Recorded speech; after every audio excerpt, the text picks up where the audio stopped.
வீடு அழகா இருக்க நான் ஒரு 3 வழிமுறைகள சொல்லப் போறேன். நம்பர் 1 வேஸ்ட் கிளியரன்ஸ் டேன்னு ஒண்ணு ஃபிக்ஸ் பண்ணுங்க. 3 மாதத்திற்கு ஒரு முறை. Quarterly once. அத நாம 3 விதமா டிஸ்போஸ் பண்ணலாம். 1 கார்பேஜ் குப்பை தூக்கி குப்பை தொட்டியில போட வேண்டியது. 2வது காய்லாங்கடன்னு சொல்லுவோம் இல்லையா? வேஸ்ட் மார்ட். அங்க போட்டு உங்களுக்கு ஒரு சிறிய தொகை கிடைக்கும். அதனால சில பொருட்கள அங்க போடலாம்.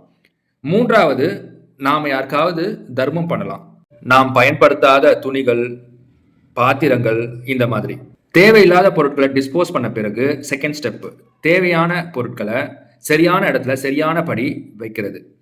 இது மாசத்துல ஒரு தடவ நாம செய்யணும். 3rd step cleaning. எல்லா பொருட்களையும் சுத்தப்படுத்தி வைக்கணும். இது 3யும் நாம ரெகுலரா செய்தா நம்ம வீடு அழகாக மாறும். இதெல்லாம் பண்ணாம நீங்க எவ்வளவு அழகான பொருட்கள உங்க வீட்ல எடுத்துட்டு வந்து வச்சாலும் உங்க வீடு அழகாக தெரியாது.